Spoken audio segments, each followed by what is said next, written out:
What's up, everybody? I'm AD. And I'm Sharee, and welcome back to another episode of In Between the Lines. Let's go. Let's go. IBL, we're on a mission. Controversial discussion. From family edition to money to marriage, and it's FJ. What's in between the lines? Girl, yes, we're going to talk about it all. Family, blended family, how hard it was for us to blend together. We're going to talk about money. We're even going to talk about emotional affairs, girl. I can't wait.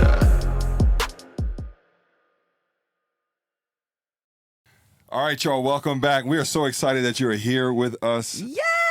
Another episode, probably, Of what's this, IBL. Episode 5? This is episode 5, guys. This is We episode are 5. 1 month old, and we are building a family. People, you know what? We just want to say thank you to all of the feedback. Yeah. And, you know, you guys have been amazing and just really commenting, inboxing us, letting us know how much you're enjoying the podcast. Yeah.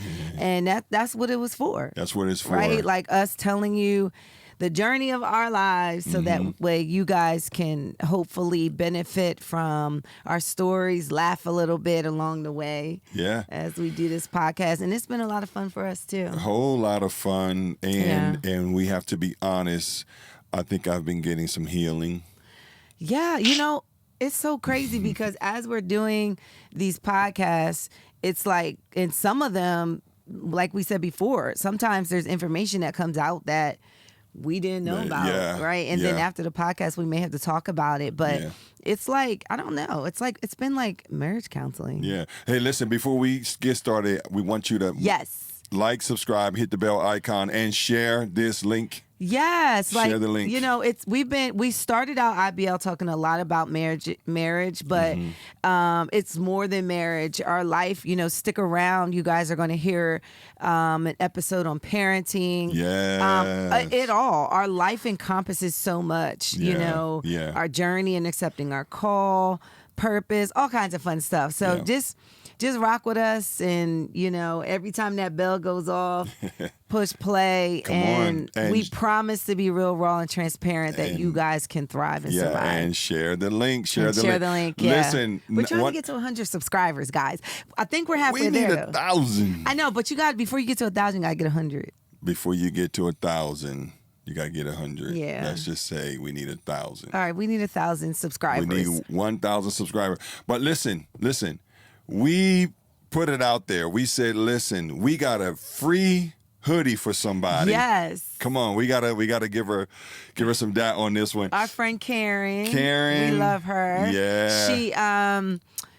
She actually was watching while we were premiering episode 4, which is Marriage Doesn't Cure Perversion, and we gave away a free hoodie, IBL hoodie. Yeah. And I don't know. You want to give away another one? Let's give away. What, you got any more hats? Plenty of hats. We got plenty of hats. But let's do T-shirt. Let's do a T-shirt. Okay. If you look back at our first 3 podcasts, you'll see the T-shirts. Yeah, you'll see the T-shirts. Yeah. They are dope as well. They're hot as well. Yeah. And so we'll give another T-shirt away. Yeah, we'll give another T-shirt away. So what's going to be the question? We'll give you the question later. We'll come right. up with the question later. So got to watch to the end, and at the end, we'll give you guys the question to earn a T-shirt IBL wear. Yeah. And soon our merch will be available for sale for all of you guys. Very soon. So we're really excited about that. So Karen, we need you to hit us up with that address. Yeah, I already reached out to her. We're good. We just got to get her her shirt, and so she can rep IBL. So we got a T-shirt for someone. The question is coming up at the end. Okay. We do got another T-shirt for someone. Listen, I'm excited, but listen, we got another hot topic. We do, but before we get into hot topic, can I just ask like a random question? What's the random question? All right, I just want to ask you guys a random question since you guys are our family now. I just want to kind of see what they think about something. And he doesn't know about this question. I have no clue what she's about to say, y'all. He doesn't. And so I just, you know what? I was just kind of like just wondering like what the world thinks about.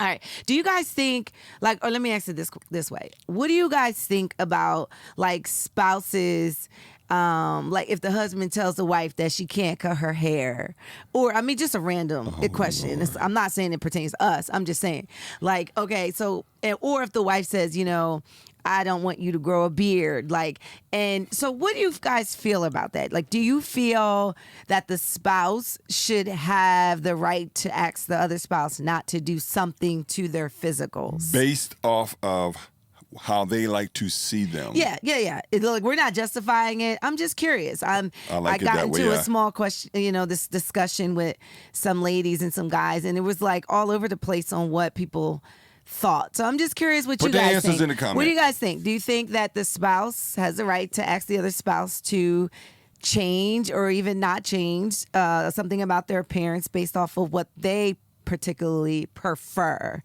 Just wondering, just a random question. All right, listen. That's a good question. Yeah. And we need you guys to put in the comments your answers and how you feel about it. Yeah. Right? How you feel about it. Yeah. That's good. So that could be an episode too. But based off of y'all answers, we may do an episode on that. We could. Yeah. Maybe it'd be more like a short or something like that. Yeah. But let's talk about this hot topic. Yeah, we got a hot topic. Yeah, it's hot. It's real hot. And I just pray, Lord, let's just pray. Father God, in the name of Jesus. Thank you, Father. Have your way. Amen. So I need more than that. But go that's ahead. all you need. Amen. Listen, so today's topic, here's what it is. Here's the title. How to handle an alpha wife. And that's for y'all out there. You know what I'm saying? Like, not every topic pertains to us. This one does. So, how to handle an alpha wife. Okay, do you want to, let's use another word for alpha, too. So, we're going to use alpha, but let's just say strong-willed. Strong-willed wife. Yeah. Independent, maybe? No. No, not independent, because you're not supposed to be independent when you're married anyway. But, okay, let's strong-willed wife. Alpha. You like alpha? Because alpha, like when you, in the context of alpha, you're thinking. Let's define, what's the alpha to you? Well, when I used to love the Call of the Wild, that movie with the wolves. And so when that was my first, when I think of alpha, I think alpha in the pack, like the wolf pack. So I agree. That's the way I see it. Yeah. So it's like the wolves would fight to be the dominant or leader of the pack, and the one that won led the wolf pack. So when I think about that, it doesn't have like a really healthy connotation, and especially when you put it in the context of wife. So, but I hear you. The reality is, can I give some backdrop on? I think that's how we should start. Let's start with giving some backdrop here. I think that, let me just talk about the culture of 2023. In the last 2 years, have you noticed, like, there's a lot of movies where the women are like strong, dominant, kicking men's butts, like it's not even some of the scenes that I'm watching in movies is like, dude, that can't even physically happen, right? And as a woman, I love it though. I love Woman King, and I know it was based off of a tribe of Amazon women, but I think we have to be very careful when it's really treading on the line of demasculating men. Men agree. Men agree with that. Absolutely. And so I don't like that, right? And so even, I haven't watched it, but there's a lot of like buzz around the Barbie movie, and people are saying that it's probably one of the most demasculating cartoons or movies that have come out thus far in pushing women independence. And listen, ladies, I am so like, you have a call, you have a purpose, you have a destiny. We are so far from like being barefoot, pregnant in the kitchen, shut up, not being heard. Like that is not where we are, thank the Lord, because we as women have something to say. And there is a Deborah arising anointing, I believe, that is happening with women. But that does not, and hear me clearly, with us rising, that does not give us permission to demasculate or diminish the role of our husbands and fathers in our homes. And I feel like the day that we allow that is the day that society is crumbling. Well, Yeah. it's already crumbling, Yeah. but when the big initiative with a lot of the systematic things that are happening in the world with removing men from the home, Right. it's been happening. But I feel as kingdom people that we can't allow that, right? We have to be intentional. with We have to not be allowing it. intentional, and we have to be on purpose. And I feel like it's us as women. I feel like it's our responsibility to make sure that doesn't happen while we are rising and coming into the purpose that God has for us. That doesn't give me the right to say to you, like, I don't need you, or because I really do, but that you're inconsequential, Right. or to diminish what you have. And so I think it's a culture move. I think it's a chess move of the enemy, to be honest, what's happening. And we have to be really, really, really careful and pay attention to what's happening. But circling back around, how do you feel, or maybe I can start and explain, but I know for us in our dynamic, when we first got married, Yeah. I'll say this, that my personality, I have a very strong personality. Right. I'm very opinionated Yes. coming into the marriage, very opinionated, very strong personality. At that point, I was living on my own since 17, taking care of this little person. So a go-getter. a go-getter. I had to, like, my survival techniques, my coping and survival mechanisms was don't rely on anyone. And I remember telling you this, that it became very unhealthy in our marriage. Yes. Because I made a vow to myself. There are certain vows that you have to make premarital. I call them premarital vows that we make before we get married that we need to break during the marriage. Because there was a point in my life and my journey where I felt like the men that I had leaned on failed me. And whether that was father, whether that was boyfriend, whatever it was, I just felt like men are just untrustworthy and they're not to be depended upon. And so at some point I made an unconscious vow to say, I got me. Right. And it even affected my relationship with God. You know what I'm saying? And so here I get married, Right. and you're like, I got you. Well, what you've been through and what some of you who are watching women has been through will cause you to, by default, just fall into Those categories. that space. Yeah. You know what I'm saying? And then when you subconsciously, make this decision in your heart, and you have been for years doing this, it's hard to make that transition. It is. It's It hard. is. You Well, gotta know what you're doing when it's time to transition. You have to be conscious about it and have worked through, those thoughts, those emotions as best as you can. Yeah. So and that fears. and your fears. Yeah. That's a big one. That's what it was. It's fear. It's fear of, all right, do I let go of the grip of my life and Put it in the hands of someone else. Put it in the hands of someone else.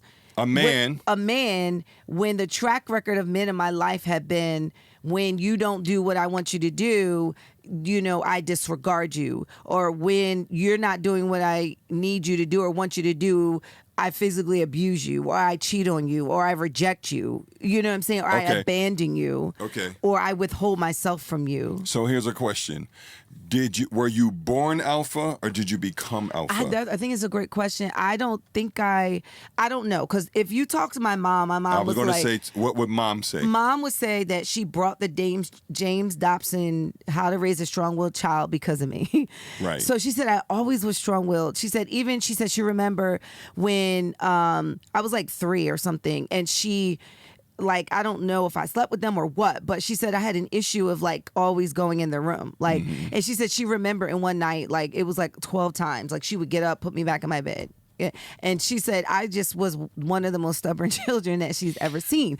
So stubbornness is one thing, right? Stubbornness is like, I am determined to get my way. I think I was born with a strong tenacity. Yeah, I had a question. That doesn't mean alpha, though. I was going to ask that. Yeah. So would we say? So we can say that strong-willed and alpha may not be the same thing. And honestly, I feel like me explaining that I just realized that, because in the beginning of the podcast, I felt like they're interchangeable, but strong-willed does not necessarily mean alpha, right? And so alpha, I think I'm going to say it's unhealthy.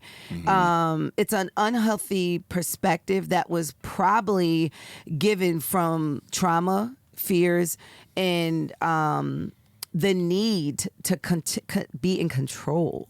Right. And that's alpha for alpha, you. Okay. Right? So it displays as alpha.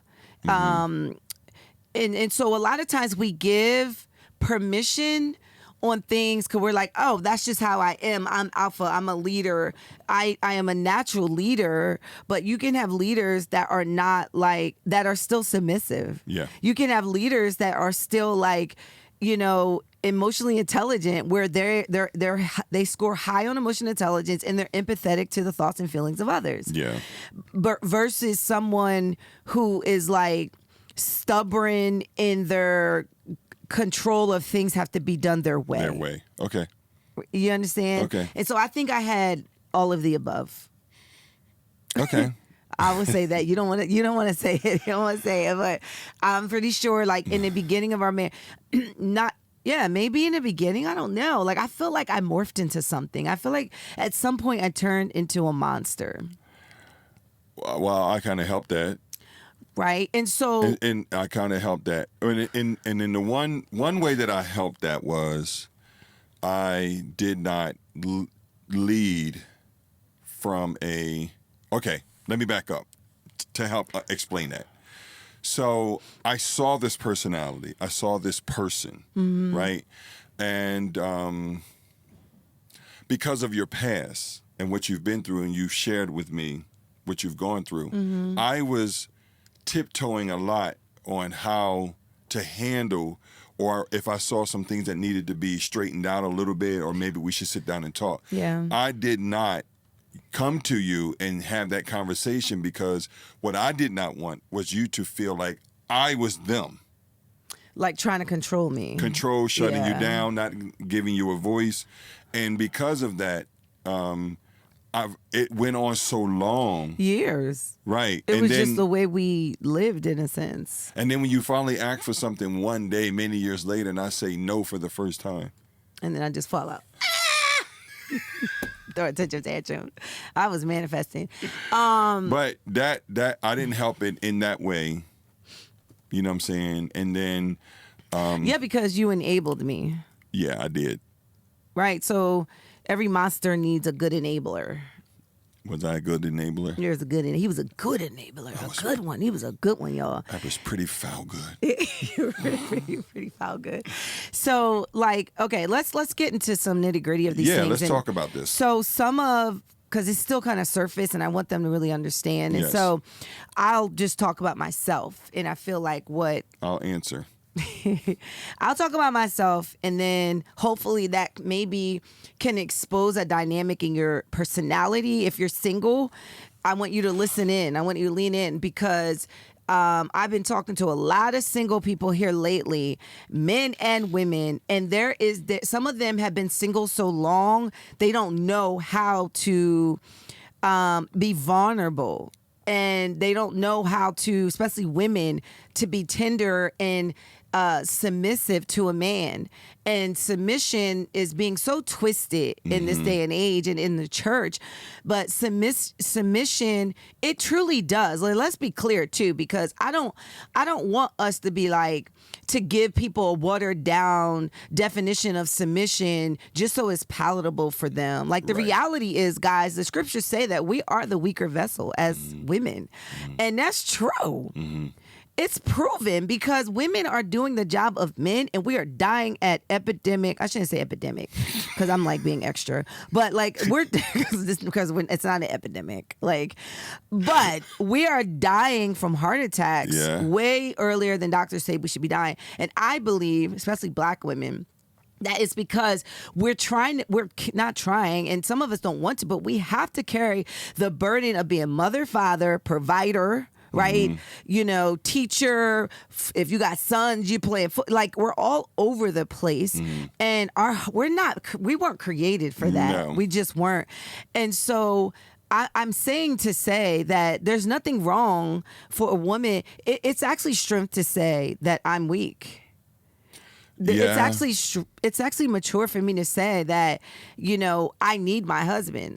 You know, it's maturity for me to come to the place to say that, can I do it on my own? Yeah. Right. But I'm so much better, stronger, faster, wiser, more proficient when we're together. We're together. I agree. Because I feel the same. We perfect one another perfectly. Yeah. You know what I'm saying? Yeah. And so for as a woman, so coming into the marriage, I will say this. I subconsciously, and I felt like consciously, had every intention of being submissive. That was your intentions. 100%. Like, no fingers crossed behind the back or anything. I feel yeah.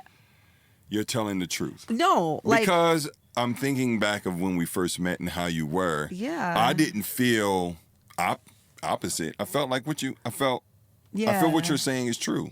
so That was your intentions. let me say this. So I've gotten so much healing, and I don't have any problems. Like, you know me, I will tell myself, I'd be like, I don't care. Like, it is what it is.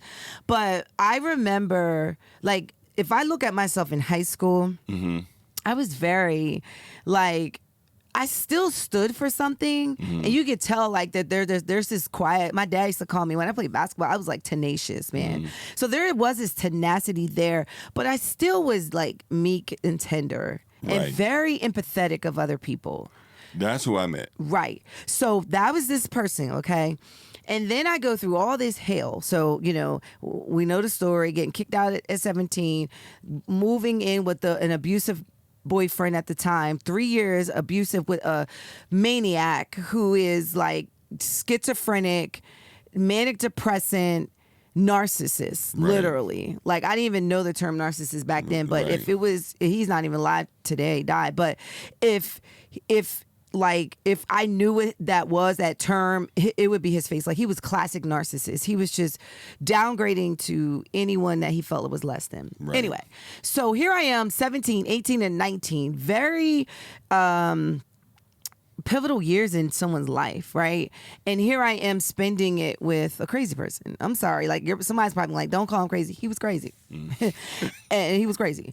And okay, he was broken. Yes, he was whatever, but he still was crazy. He manifested as crazy. And so with me saying all of that, it went from feeling rejected, abandoned by my dad, going into the arms of this man that was supposed to, in my opinion, protect me. He was older, he was 23.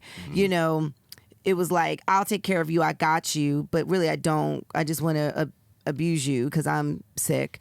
So that goes to that relationship. And then when I remember when I left that relationship, I think I turned cuckoo. Really? Oh my God, yes. Like, I lost it. Like, number one, like, I had no self-value at all. I remember looking in the mirror, and when I decided to even leave him, I said, well, if no one else will want me, then I'll just be by myself, because that's how low I had got. And so I went from that relationship and then just being completely promiscuous. Like, I almost feel like I took on his personality towards men. Okay.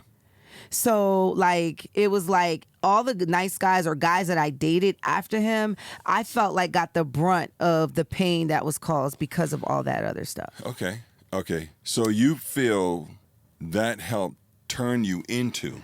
Yes. Okay. Like, I feel like I took on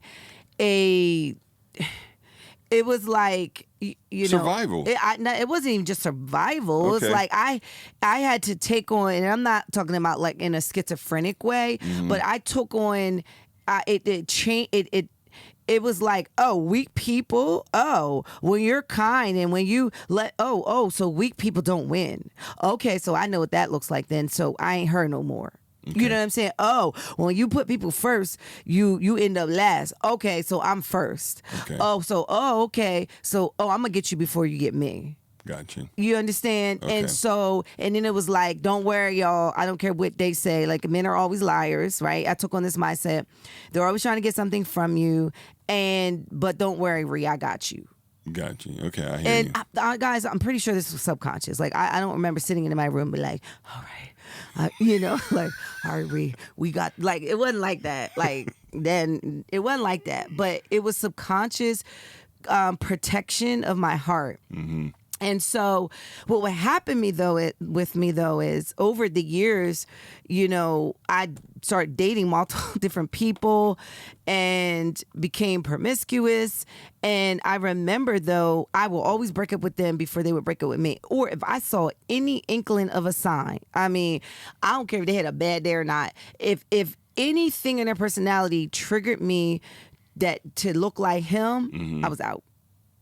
It was like I would break up with people. They'd be crying. Would. Yeah, you would. Yeah. They would be like, I just had a bad day. And I was like, well, right. I ain't going there. And the reason why I responded that way so much was because I missed it with him. There were signs with him the first year, and I missed it. So I'm like, I ain't going to miss it again. Right. And so I'm saying all that to say that I developed into a very unhealthy woman that really relied only on herself. I mean, I really didn't really trust God. I trusted in what my hands can provide. Yeah. And so that in itself is a weight and a burden. Got a measure of healing. A measure of healing. And I'm talking about probably like 0.25% of healing before we got married, enough to be like, I do want to get married. I do love this man. He seems so nice. I feel like I can trust him. Mm-hmm. And I'll say this, in the beginning of our marriage or dating, since it wasn't long, 6 months, there really wasn't a long amount of time to see even your personality triggers. Right. But in the beginning of our marriage, I started seeing some of your personality triggers that resembled him. Explain that. And what I mean, like sometimes you would get angry, yell, you know what I'm saying? And slam doors. I was a door slammer. He was a door slammer. And at that time I dealt and a runner. And a runner. Every other week he was like, I'm leaving. Like if we got, I mean, it just felt crazy because every other week for like the first 5 years of our marriage, I feel like. Yeah, I mentally packed my bags about 1,000,000 times. Literally. And you physically packed your bags like 50 times. Right. So if y'all can just imagine, like you're in this new marriage, it's, first 5 years, and then every time you get in an argument, the person's like, I'm out. So there was a point in our marriage in the beginning where I was always prepared for you to leave. So I'm like submitting to what? Right. When you should. Right. So I didn't feel safe enough to submit. I didn't feel I was broken, you were broken, and our brokenness triggered each other to where we didn't trust one another. So in the beginning, and so I don't know, I can't remember saying this to you. Mm-hmm. I may have, but if not, it'd be your first time hearing it. So a lot of the pack the bags and flee comes from I don't want to fight for space. I don't want to fight for placement. Because it was always like, you were so strong-willed. You were so like, and I was like, I'm not doing this. Mm-hmm. So a lot of me mentally or just feeling like I just don't want to because it's like, you just like you're fighting for like space. You're fighting for your space and for your lane and it was always you were always like, I guess maybe in that survival mode. I guess It felt that way. Yeah, and so I always felt like I was always a tug of war for like a power struggle in a sense. You know what I mean? And it was just like. I was already just kind of tired of fighting for my life, period. You know what I mean? Because of all that I've gone through. And here I am thinking, this marriage or this woman that I met, who I first met, I'm like, this is it, right? And then you get triggered. A lot. Right. So you get triggered. I'm slamming doors. Boom. Right? Mm-hmm. All these things are happening, and I don't know I'm triggering you. Yeah. You feel what I'm saying? So because I don't know I'm triggering you, I'm trying to figure out what I'm trying to do is figure out how do I exist in this space as a man. Yeah. Didn't mean to make you cry. I don't know what. I'm sorry. You're not making me cry. It's just taking me back. It was a lot. Yeah. It's okay, sweetie. My makeup okay? Yes. That's all you worried about. It's a lot. Like I guess we forget. Like you forget so much. Like we went through so much. You know what I'm saying? We like, have. And us talking about it is kind of like, dang. So let's bring up a little bit, and it's okay to cry. Yeah, I know. Okay? It's okay. Yeah. Where there are times where the alpha personality of the wife Yeah. or the strong-willedness can get in the way of the development of the marriage. It will, because really I feel like, I mean, and I'm not, now that we kind of clarify, like alpha and Strong will. strong will could be two different things, because there is nothing wrong with having, Or like, you could be both. you could be both. I was both. I was alpha and I was both. Yeah. And I know, like, in the beginning, like, I felt like there was lack of trust there with me. Absolutely. And you, like, I didn't feel like you got us. You know what I'm saying? And Right. and for a lot of reasons. You know what Right. I'm saying? Right. Later on I realized that sometimes you can tie the man's hands from getting you. You know what I'm saying? Like from that, in a sense. And I think there was some of that going on, where I didn't even give you a chance to prove if you got us or not. Right. You know what I mean? Like, Right. because I just always did stuff. Like, I always made decisions without checking with you. I used to think that I was, like, bringing you into the conversation by telling you.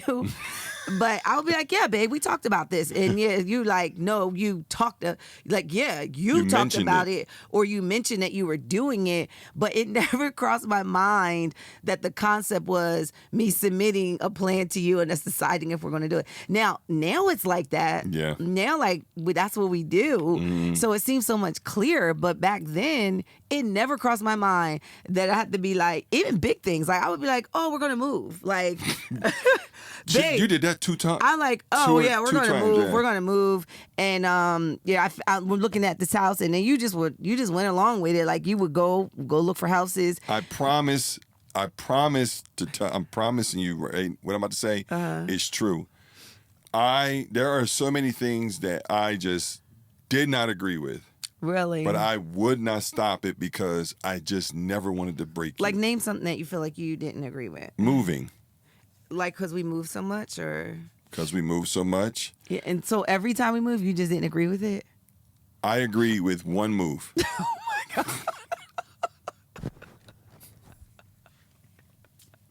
Are you serious? One. The one to 52 Bunton? Bunting 1552. Okay. So none of the other moves? Nope. You felt like I was just being emotional? No, I don't know what you were being. Like, I don't know. Like, I don't. So I'm Just like, dragging the family all over the country. yeah, you know what I'm saying? And we kind of like, it's in the air again. No. I'm submitting all our plans, like, literally, like, I think there's safety. Here's that submission. There's safety in saying, like, babe, this is what I'm feeling, but here's this decision. Let me know what you think and want to do. That takes maturity to be able to do that, it even though does. you can make a decision. Yeah, it does. But I've learned that here's the other thing. The women may not like this, but we are very emotional. Remember, I told you, like, the feminists that's watching this not gonna like what I'm about to say, but I don't know. I don't think we should have women presidents. Like, I mean, maybe they should have went through menopause. I'm dead serious. Like, because the decisions when I am, let's just say, on the cycle versus off the cycle is two different people. Yo, I can murder somebody on my cycle. Pause. Sorry. I'm telling you, it is bad. Like, I could punch somebody in the face. Off the cycle, I'm like, girl, bye. I don't even care. And so that level of intensity of emotion that we go through as women. So making decisions. And making a decision is crazy, for real. And so, and I know the women like, well, I ain't that emotional. Yes, you are. I'm gonna ask your husband. Yes, you are. Or your friends. Like, we're just emotional, and we're more emotional than men. Let me say that. There are some emotional men out there. Oh yeah, that but got men, some she emotion. all men can be emotional, even when he think he ain't emotional. But his silence is emotional. Well, and let me just say this. Yeah. Like, I don't want to generalize y'all, because y'all. Let's just bring it home that the Dorset estate here. I'm emotional. And he can be emotional, yes. but he's more stable in his emotions. I've seen you. We took the test. There's this test called emotional intelligence, and it basically determines how well you can make clear decisions or conversations through high in emotions. And you score extremely high in that. Listen, if it's a fire, honey, I forget I got kids. Like, somebody break in, it's like, save yourself. Like, like emotion. But you be like real calculated. Like, all right, grabbed it. I'm not there. So I'm saying that all to say that submission, especially for women, is so important. Yeah. That we do. If I know this about myself. It is so important for me to say, babe, this is what I'm feeling. This is what I'm thinking, because it's not just feelings. This is what I'm discerning, or, trying to use a wise decision here. Like, let's work this out together. And that's what submission looks like, ladies. Like, this whole idea of like, I ain't gonna submit to no man. That's protection. Right. For us to submit our plans to our husbands, and we build this thing together. Yeah. Submission is protection, in my opinion. So a alpha woman is like a leader's leader. It is, and remember, we as pastors in the United Methodist Church, every 3 years we have to get a psychological evaluation. Right. Thank God. No, it's good, because there's some crazy people in the pulpit. Right. And they're looking for narcissists. They are. The psychologist is like looking to see if there's a pastor that's leaning to narcissism or some very unhealthy things, and they will remove you or seek to get you healing. And his number one concern with me, this is what he said. I think I told you this. He said, I don't think I've ever interviewed someone that scored as high as you did in leadership. He said, you are a leader's leader. Yep.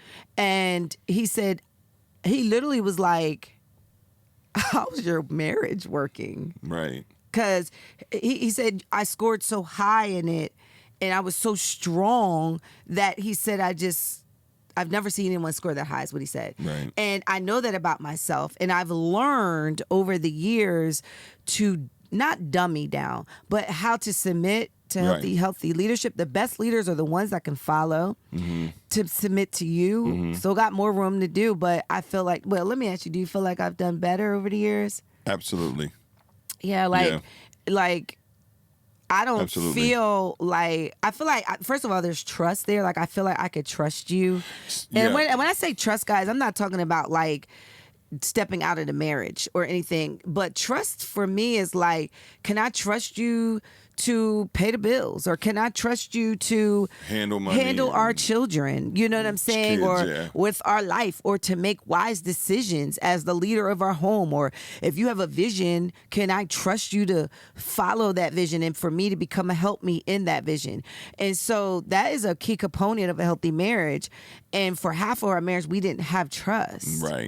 Right. And so part of it, me leading like a crazy person and turning into like a monster wife, was because of the lack of trust. Not a monster wife. I was a monster wife. It's okay. No, babe. And when I mean monster, like, I don't, like, I know what you mean. a lot of people that watch this, they love us and they love me. I'm saying it to be real, because listen, some of y'all wives out here, y'all look crazy in these streets, for real. Like, I be watching wives and they be bossing their husbands around like sons. That's crazy. Like, stop it. For real. Like, stop it. I want to say stop that. Like, that's not sexy. That's not cute. You look crazy. It's corny. It's corny. It is. You know what I'm saying? You're demasculating your husbands. You know what I mean? And then we wondering why, I ain't giving nobody no excuse, but we wondering why the husband's out here cheating and tiptoeing out in this place. I ain't giving them no excuse. But what I am saying is this, and I'm saying it as a wife. Don't no man want to be sitting in no house and not feeling respected, not feeling, honored, wanted, desired, in any other description, and you supposed to be just faithful to them. Like, Right. no, you got to change some ways, right? Yeah. And so I say that all to say that I can see clearly now. I've contained the alpha in a cage. You have, but And I let it out in certain places. Like when I'm at my job, you know what I'm saying? I'm a leader's leader. Right. I'm leading. I'm strategic. I lead very well. And I'm learning how to bring it out when it's necessary. right. But even in those places outside of a marriage, like even in friendships, like I have these group of friends and I love them so much. And Are y'all all alphas? not all of us are alphas, no, but there's a few alphas in there. I know And a couple. I'm not gonna call y'all out, sisters, but there's a couple alphas, and I'm learning that God, this last trip, it was so beautiful because we just all got along so well, and God is showing me that when you love someone, you're willing to go down low for them. That's what it's about. And like I'm learning, even just with this group of friends, like, all right, if someone says, I don't know, this didn't happen, but I'm using it as an example. Oh, well, let's go see this movie.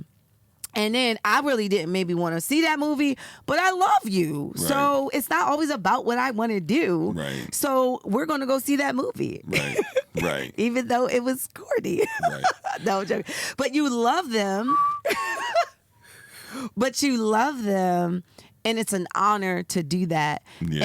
And so I know for me, God is showing me that even in the way that I'm made and created, that I can still be who I'm created to be, but true love takes the low road. Yeah. So how do husbands handle alpha wives? And so for me, Beat right? 'em. Huh? Beat them. Oh, boo. You told Harpo to beat me. No, I'm joking, guys. Please don't beat your wives. We're coming for you. IBL is coming for No, you. we're not doing that. I'm just being funny. I'm quoting Oprah or Color Purple. Color Purple. But Hold on. So let me. Sorry, go ahead. All right. So how do you handle an alpha wife? First, well, this is a question. Okay, let me back up with a small, short story. Okay. And then give you a question this man asked me at.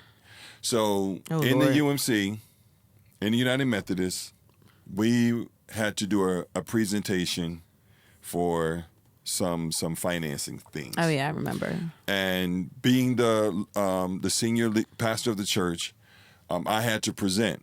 Yeah. Now, my wife and I, we walked together with the church, and so I had called and asked the head person, the DS. I said, "Listen, does it matter who does the presentation?" And then they said, "No, someone from your church can do it." So they said, "Who do you have in mind?" I said, "My wife." And he was like, "Oh, okay." He said, "Well, why don't you want to do it?" And I said this from a place of humility, a place of understanding her strengths and understanding where she may thrive over an area where I may be good at it, but this is what she does. I recognized her strength in that moment and said, my wife does this for a living anyway. And so when you got up, you did the presentation, and I think you got a standing ovation, I think, if I'm not mistaken. Did the presentation went well. I saw a male pastor from the UMC who's been a male pastor there who's been a pastor there for a very long time, said to me, "Man, you got to be real confident. Just letting your wife, you taking the back seat and letting your wife just do the presentation, man. You got to be a strong brother." And he was really trying to plant a seed. He was trying to plant a seed, but here's what he doesn't. This is what I said to him. I said, "I'm comfortable in my own skin, Yeah. and I know who I am, and I know who she is." And he said, "Wow, brother." He said, "Man, well, good luck, In other words, I ain't there. That's what he said. He said So he my ain't there. point that I'm making is, I'm comfortable in my own skin. and allowing you to still thrive and move in a gift that it's a gift to me to be a leader's leader, to be have a pit bull tenacity, to have the personality that you have. I have to be comfortable in my own skin, right? And that's something that I want to encourage you men. Like, don't try to kill that fire and that spark that's in your wife, right? Get comfortable with your own self and find how to actually flame that fire. Yeah. Right? Did I say that right? Flame the fire? Fan the flame. Fan the flame. It made sense. I knew what you meant, but how to fan that flame, really, to be honest with you, because if that is her strength, then you won't have to find your strength that will accompany that. Yeah. And maybe you will find the family hustle. Yeah, you could do some things. You can do some things. And so my job was to remain comfortable, and you get hits. You hear stuff. People talk. Right? People talk. Man. I mean, they ain't never said nothing to me. Anyway, when we led a church in Philadelphia, people talked a lot. You know what I'm saying? But I think they had a right to talk a lot in Philly. And the reason why was because our dynamic in Philly was unhealthy still. We were getting better, but it was unhealthy. But my point is, even then, I still knew who you were. And I appreciate that. And here's the thing, it's because of, honestly, your love and your, I was going to say grooming, but that's a weird word now, but it's not, in your seeding my life and being he used to tell me all the time, I was the greatest favorite woman preacher, or you have it. I know who I am to you. You know what I mean? Even when I didn't believe in myself, there were moments where I was so afraid I couldn't even pray with a microphone, let alone preach with a microphone. Yep. And a lot of people don't know believe that. They don't know the old us. And so the old us was Arnold pushing me to sing and me arguing with him saying, I don't want to be seen. I don't want to do it. Even on the floor, we would get in arguments. He would want me to lead a part. And I'm like, no, I'm good. I love the background. I am good. But he saw something in me that I didn't even see in myself. Yeah. And so for me, God has used you to be a tool really to even just sharpen what was dull in me. Yeah. You know what I mean? Yeah. So I appreciate that. I really do. That's because I love you. I've always loved you, and I've always seen that inside of you since we've met. When the first day I laid eyes on you, God showed me some things. Yeah. Right? And I used to always say, man, this girl don't belong here. She belonged off somewhere traveling. This is not her space. This is not her land. I always just felt that way. But I know what God has done and what he's doing and getting ready to do.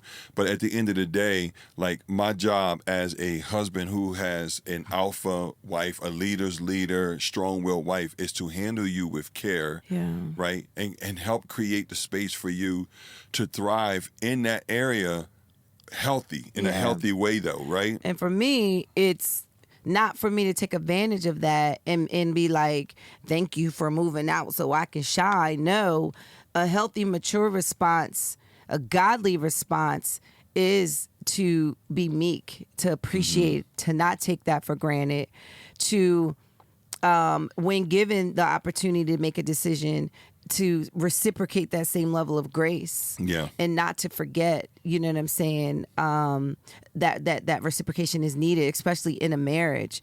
And I would say to the single ladies out there, that you may say, you know what, that's me. That's kind of my personality or my flow, whether it's coming from an unhealthy place or just maybe potentially your makeup. Sometimes when especially people are getting married later in their life, in their early 30s and mid and, late 30s, you're kind of been by yourself for this amount of time and you're kind of set in your ways. I want to encourage you to be willing to unfold ways to be able to comfortably become one with someone, right? And be willing to do that. And that doesn't, a lot of women that I talk to that are alpha personalities or strong-willed, there's this fear that they're going to lose themselves or that they won't accomplish things. And I have to say that any any action or decision that is rooted in fear is not of God anyway. Right. And so this is where you have to trust God to say that God is not so small that he would hinder your future, your plans and promises off of a husband. I just don't believe that. I believe that God is so big that the plans that he has for me, and I'm so beloved of him, that he will change your heart before it hinders the plans of how he wants to use me in the earth realm. I just believe that. Good stuff. And so my trust really is in God first. And then also I have to delegate that trust to you as my husband and give you an opportunity to lead. Right. And so it's a big work in progress, though. Like, there are certain times recently where you told me no, and I was mad, and I was just like, I don't like to be told no. And I didn't even realize that spirit was in me. Like, woo, I just wanted to manifest on the floor. And he told me I couldn't do something, and I was just like, wait, what? Wait, what'd you say? Did you just tell me no? Did you just tell me no? Yes. And the next day I was like, did you really mean to tell me no? What's wrong with you? And looking back, Yeah. I appreciated the no, because again, it's that emotional thing going on. And, sometimes whatever, like, we have these things that are driven by high emotion or comparison or lack of validation or whatever. Sometimes we want to do stuff out of that. Yeah. And you're stable enough, thank God, to say that this is not the right time for that. So my encouragement to the strong-willed woman, Yeah. wife, alpha wife that's watching is to, one, just know when to turn it off. Yeah. You got to know when to turn it off, like, because you don't want to, it's not for you to be like a 100 on it all the time. Like, you know what I'm saying, with it all the time. Like, there's a time in this, God gave you the gift to use it in a specific space and time. For real. Like, and for me, that's when I'm preaching, and you know what I'm saying? Or like, there's a tenacity that it takes to do deliverance. Like, Right. turn it on. Right. Take You- authority. you better turn it Look on. that thing in the eye and say, come Right. out. You know what I mean? But no man wants to lay next to the demon buster while he's trying to be intimate with her. You know? It's no And- man wants to, no or, healthy I don't know. man. Maybe they do. I don't know. But No healthy man wants to lay next to another alpha.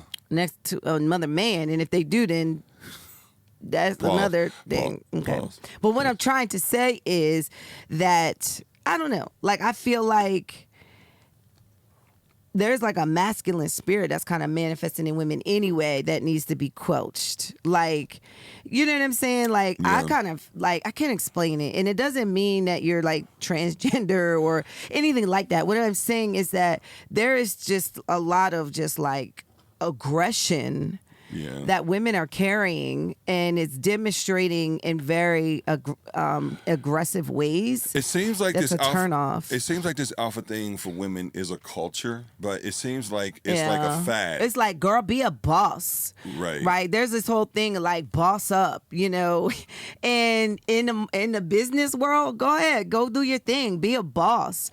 But if you're somebody's wife, be a wife. If you're somebody's mother, be a mother. Mm-hmm. Right. Like, that doesn't mean that you're dominating your husband. Right. And out of an unhealthy way, ruling your kids. and ruling your kids Yeah. and demasculating your husband. And you may say, oh, I would never demasculate my husband by, like, people take that in the terms of like some women actually verbally demasculate, but a lot of our actions are demasculating Yeah. or devaluing, right? Or dishonoring. Yeah. Because we're basically disregarding our husbands. Yeah. And saying that I have a better way. And I know for me, like, getting healing here, first here, Here, yeah, it helped yeah, here, yeah. but then it definitely has elevated my level and trust with God like never before as Yeah, Father. yeah. Because if you can't be led by man, what makes you think you're going to be led by a God you can't see? Yeah. The male's job good. is to, huh? That's good. Yeah, the male's job is to provide protection. That's one of the things that the male is supposed to, the husband is Yeah. supposed to provide. And that's what the word submit is talking about, right? And so when a woman, or even if you're alpha, right? Say if you're alpha or strong-willed or whatever, there is a submission where it causes you to come under the protection of the husband, right? And so, in order to do that, like, you know, you're going to have to allow him to play his role. Yeah. Right. And what other thing? And I know it has to be a trust thing here. So let's move into this as if it is. Yeah. There's nothing like being able to feel you're comfortable and you can trust the person you're under. It's nothing like it, right? Yeah, and it is. We have to acknowledge, though, there's some marriages that are broken, and it is hard to submit to what you don't trust. It's very hard. Not even hard. I think it's almost impossible, because that's like running into the house of a serial killer. And it's saying, I'm okay, that was weird. But what I mean is that, I don't know, my mind just goes like far left. But like, for safety, like you're running from a robber, but into the house of a serial killer to feel safe. Like, what I mean by that is that in order for me to submit and come under, I have to trust you. You have to. Like, I have to trust that you are going to protect my heart. I have to trust that you love me, and that you telling me no is for me, is not to control me, or, you know, to just put baby in the corner, so to speak. You know what I mean? Like, to me, it does go hand in hand. And so in order to tackle submission, the question is, husband, are you trustworthy? Yeah. And I'm not saying perfect, but have you demonstrated a lifestyle before your wife that will cause her to be submissive to trust you, right?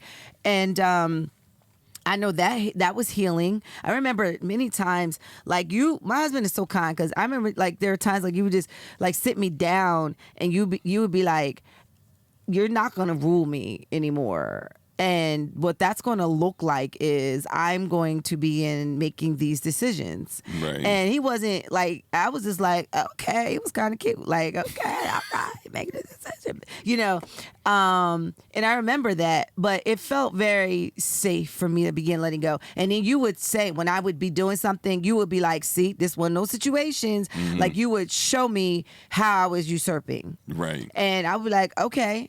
Because a lot of it was second nature. And right. I would have to be like, oh, okay, didn't realize I was doing that. And it's almost like you had to teach me really how to not do that, like how to not be usurping. Right. But I think also, too, to add to that, husbands, if you're dealing with a wife, if you have a wife this is her personality, you want to make sure that you are having these real conversations, and, try not to get frustrated, but having these real conversations, because you want to make sure that you're not, that you don't fall into controlling her. Yeah. Right. You don't want to do that. I, on the other hand, had those moments of being frustrated, but I just refuse not to control. Like, I know what that's like, because of my upbringing with my father. Yeah. Like, I know what that is like. Yeah. I've seen my oldest sister, go through some hell with her son's father.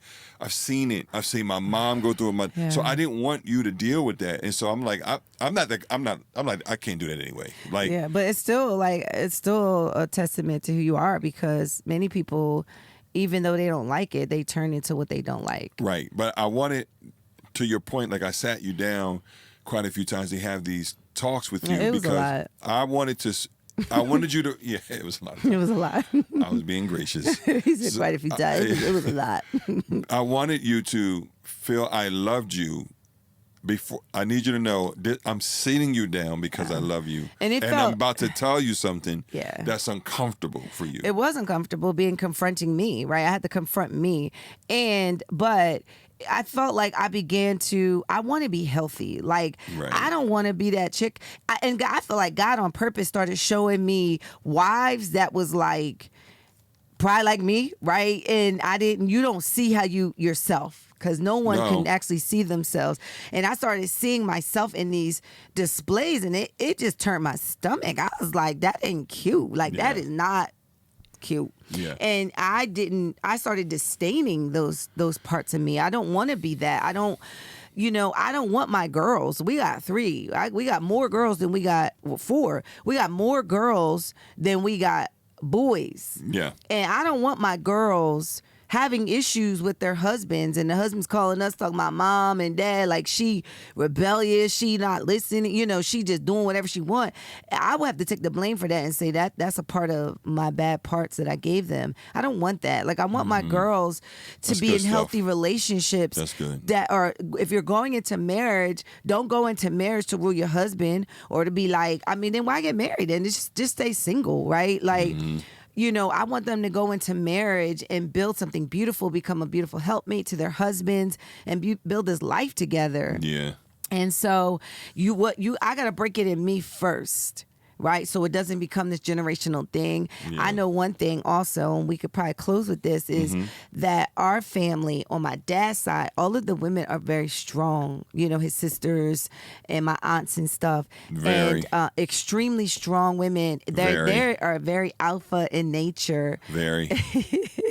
And I love them, but I over the years, growing up and things like that, I have seen and I have seen some unhealthy behaviors. Right. You know what I mean? Just and I'm like, I don't want to perpetuate this in my marriage. Right. And then again, it becomes now a generational thing. Let's end with this question. Okay. What do you say to a husband and wife where the husband wants to make a decision and the wife says, I didn't hear God though? So that is happening in the church, and I don't think that is healthy, right? Like, I was talking to my son. I'm gonna use this example because I think it's a good way of like softening the blow. And I had same thing. I was like, Cameron, I really feel like God is, causing you. And he was like, yeah, something about hearing God. And I was like, I am God to you.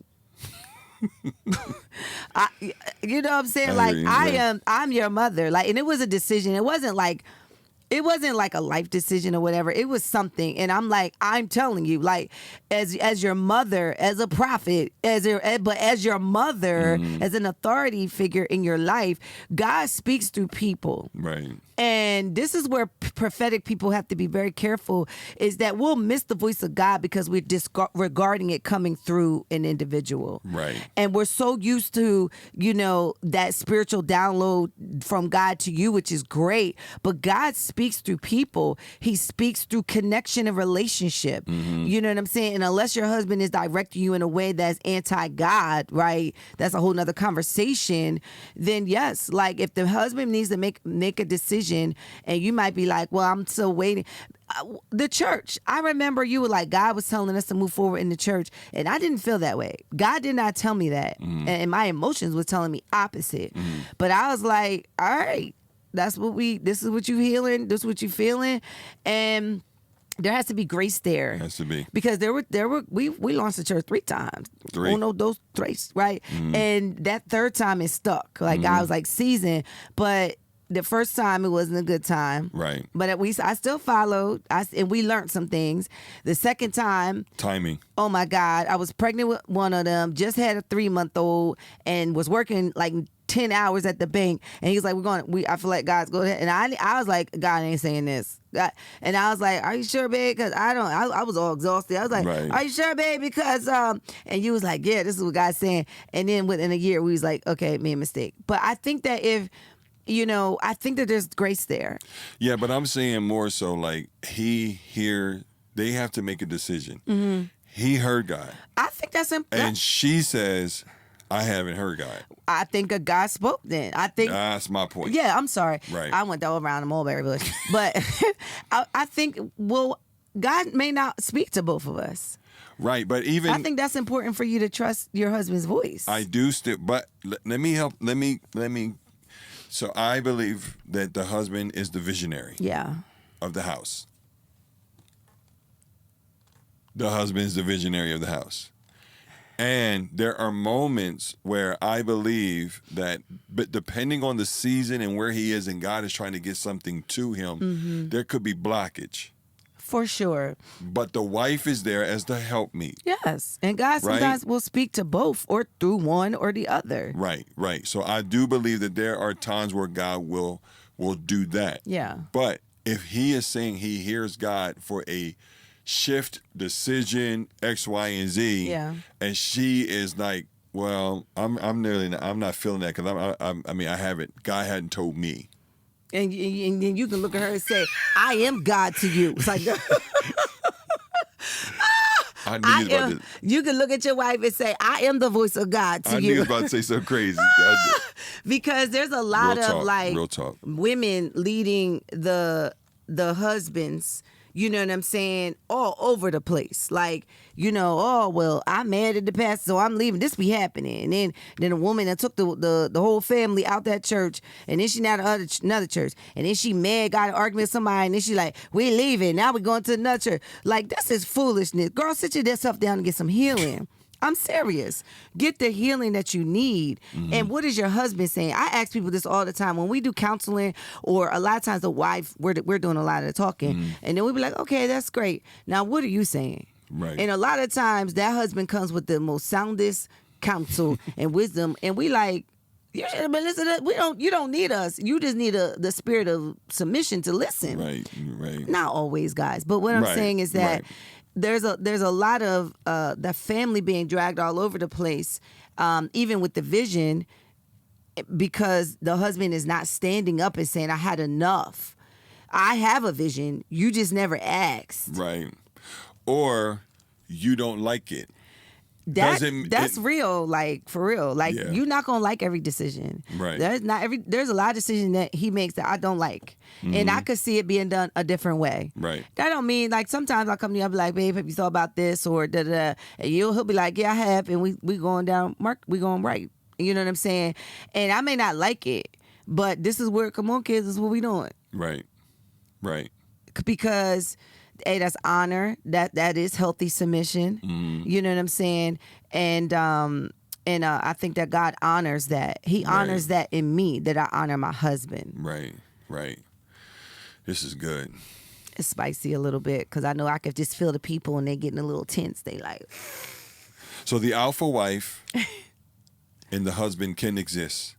Yeah. They can work together if they do that. Work together. They have to work together. He has to be comfortable in his own skin. Yes. He has to understand his role and know the call that's on her life. Yeah. And his role is to help cultivate and push that. Absolutely. Even if it looks like she is the one in the light. Right. Because Sheesh. that don't mean anything. No, it don't mean anything. But to people, it will look like that. And then in the situation, it could look like that because his assignment is to push, encourage, push. I know we said we're encourage. going to close. I know it's a long episode, but I think It's it's the fifth good. close like a pastor. And it's necessary, but I'm only going to say this publicly because they went public with what I'm about to say. But there was a well-known couple, I believe it was Paula White and her husband. I think his name Randy. Randy at the time. And at the time they were married. They had a very flourishing church. And well, I shouldn't say that because I never been there. But looking on TV, it looked like it was flourishing. Right. But I remember them getting a divorce, and basically people were interviewing her saying, you know, and she said, well, me and my husband just felt like our ministries and everything were growing into separate directions. And Paula Randy was like home, rooted and grounded and pastoring the church, while Paula appeared, this is all speculation, this is my perception from watching outside in, but it appeared that Paula had a more public platform on TV, traveling evangelist, you know, out there. And I don't know what their bedroom conversations look like, but all I'm going to judge right now is what she said, which was our ministries were growing in two different directions. Right. And if I ever had a conversation with Paula before she was getting divorced, I would say, you in error and you need to go sit down. As a woman. No, I'm serious, because you out here, your first ministry is your family. Right. And how dare you break up? Now, again, hear me, and I am only judging what she said. Maybe that's what she said, and there was some other chaos going on. Sometimes they say things, and it's really a lot. But if it was that her ministry was growing in a different direction as the wife, and to the point where you would divorce. God didn't tell you that. That was self. I believe that that's not biblical, right? Like, who am I to tear apart a family because I feel like I'm growing out outside of that? I think that Paula should have went home. I think Paula should came out the road and went home. Listen, if I get like that, somebody call me like, girl, take your tail home. Take your butt home. For real. Go sit down somewhere. I'm sorry, they're not gonna like me after this. We're gonna have less subscribers now. But you're in a space of maturity to know that even though you are pitbull tenacity, strong will, alpha, that just because you can lead and you can go and X, Y, and Z, that there is a position that was God given for the wife, right? To submit herself to her husband, right? And I think you're healthy enough to say that, because a lot of people can't. I don't see the biblical justification of that. I just don't. I mean, again, so don't be like putting in the comments all the stuff. Again, I'm only judging what she said. Now, if what she said was more to it, I ain't gonna lie, I almost hope it was more to it, right?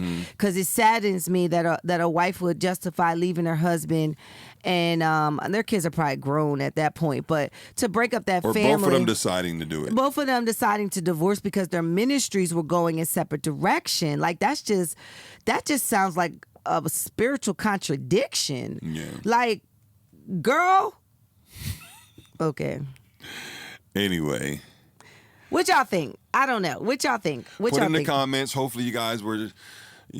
Put some stuff in the comments. Right. This was a little spicy. Yeah. But listen, it's real. It went in a direction we didn't plan, but I think it was really good. Yeah. I think we moved around a lot, but I think it was all really good. Yeah. Hopefully, there's some nuggets that you guys can pull from. Even the single ladies, listen, the struggle is real in these streets and these woods.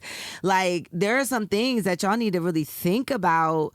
And men, you know, you need to really consider before you come into this institution covenant called marriage. Yeah. You got to be willing to, are you willing to go down low? Are you willing to be told no? Yeah. Are you willing, men, to look your wife in the eyes and your future wife and say, like, this is not the right time? You got to get that backbone as a man, and not in a controlling way, but a loving way. Yeah. You know, to be able to lead your family to the promised land. So, yeah. But, oh man, this was good. It was good. It was really, really good. Well, this ends our episode 5. Episode 5. Yep. I'm AD. And I'm Sharee. Thank you for watching In Between the Lines. Peace. All right, listen, guys, I know you thought we forgot, but it is T-shirt time, and not only T-shirt, but we're also giving away a hat. Yes. If you can answer this question right here. What's the question, babe? All right, it's a trick question, but in episode 3, we disclosed and talked about us being a blended family. Yes. All right, so if you guys listen to that episode, it's a 2-part question. The first part of that question is, how many kids do we have total? And then the second part of that question is, how many do we have together? How many do I have, Sharee? And then how many did Arnold bring into the marriage? So the second part of that question, and what's the breakdown? What's the breakdown? What's the breakdown of the amount of kids? All right, so hopefully you understand that if you get this, you not only get the T-shirt, but you also get a free hat. We're going to throw a hat in there. All right, peace.